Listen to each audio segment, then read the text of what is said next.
are staying in Guelph. Your kindness and generosity is appreciated very much. And now we would like to ask Mrs. Mason to say a few words on behalf of King George Public School.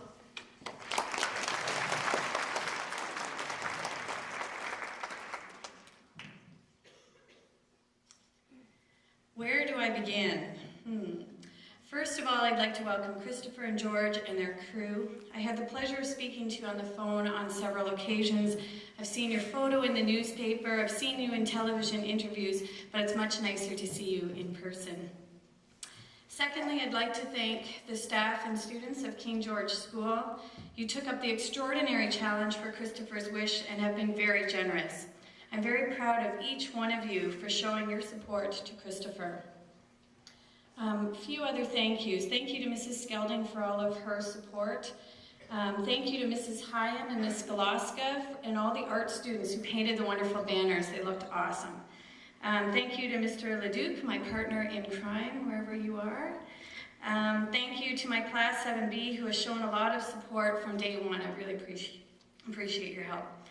And if you're at the Stone Road Mall on the weekend, Kristopher has a booth set up there and you might get a chance to see him there. So if you're in the mall, look for him.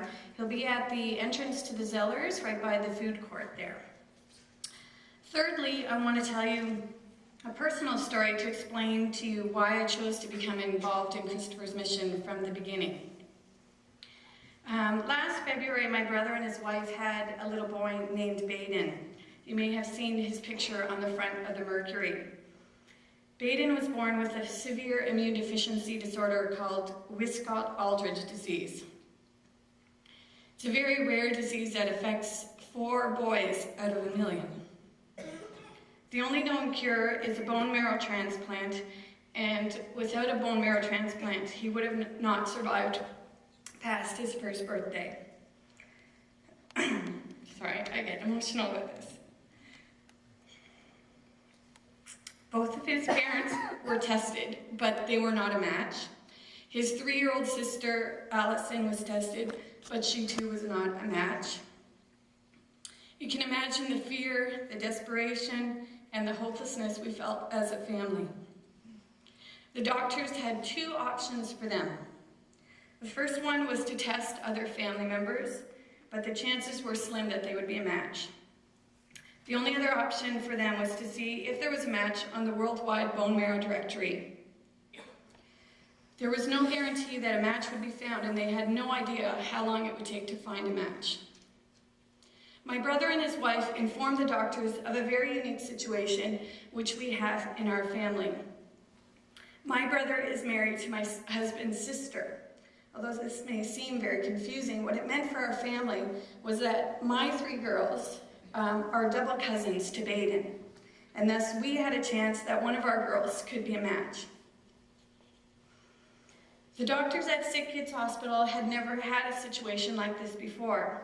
The doctors believed that there was a 1 in 16 chance that we would have a match. It took 3 weeks for them to tell us what the results were. You can't imagine how hard it was to wait that long. Every day I waited by the phone, hoping and praying for the doctor to call. I promised myself I wasn't going to cry during this. You're doing great, Sarnia. And then hoping and praying that the news would be good. Finally, on July 17th, the call came, and it was good news. Well, no, it was incredible news. 2 out of our 3 daughters were both 100% match. On August 12th, our 3-year-old daughter, Lucy, donated her bone marrow to Baden. And we are happy to say that she made it through the transplant amazingly well, and Baden made it home for Christmas, and is now doing really well.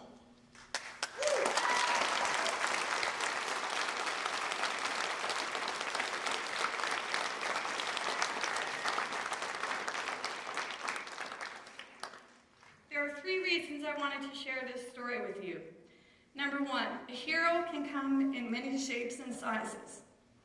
Lucy is my own little hero, and today you too have had the chance to meet a hero. Kristopher Knowles is a hero.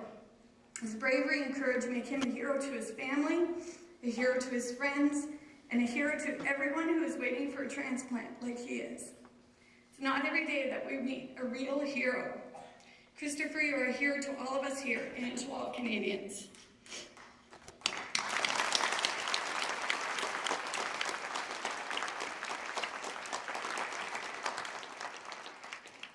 Number 2, we found out what it felt like to wait for the results of the bone marrow test. It was excruciatingly stressful, never knowing when the call is going to come. I feel for you, Kristopher, since you have been waiting for so long, and I pray for you and your family that the phone call comes really soon. Number 3, the third reason I told you the story about Baden was that before we knew that Lucy was a match, we thought that our only other option was the Worldwide Bone Marrow Directory. The directory is made up of volunteers from around the world who are willing to donate their bone marrow to a stranger in order to help them survive. They are selfless people who are willing to endure pain in order to help someone else survive. Kristopher's mission is very similar. Organ and tissue donation depends upon the love of strangers. By signing a donor card, you can actively participate in Kristopher's mission. We may not all be able to walk across Canada, but we can all sign a donor card. The money we donated helps too, but really it is the commitment from every one of us here in Canada to sign our donor cards in order to help someone else live. Please take the time to sign your donor card. Encourage your parents, your family, and friends to sign a donor card too. Lastly, I'd like to read you a short poem that I wrote about Kristopher. It goes like this. Kristopher Knowles, he's a modern-day superhero. He's a modern-day superhero, yet he wears no mask, no cape. A pair of running shoes will do. He's a modern-day superhero, though he can't leap over tall buildings or run faster than a speeding bullet. His superhuman strength, created by a lifetime of pain, pushes him step by step across the Canadian urban landscape. Our superhero is completing his mission while other people sit at home and simply think about theirs, a lifetime of unfulfilled dreams. Kristopher is molded from the same clay as Terry Fox, Rick Hansen, and George Marcello, 2 Canadian superheroes, beloved to all who have heard their messages. Our superhero is strong enough to carry the pain of everyone who is waiting for life to start again with fresh hopes and new dreams. Kristopher Knowles is a boy who is creating a miracle while he waits for a miracle. He is a modern-day superhero. Good luck with the rest of your mission.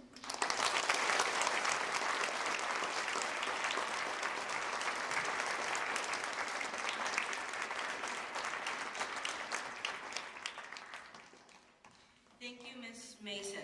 We are glad that you took the opportunity to let us all at King George take part in Kristopher's mission. And now Mrs. Skelding would like to say a few words.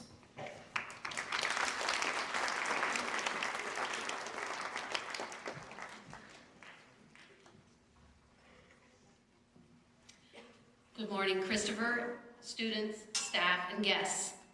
It is always a privilege when you're a principal of a school to get a call that asks you to take part in something memorable. I was a first-year teacher when Terry Fox was making his call to the schools.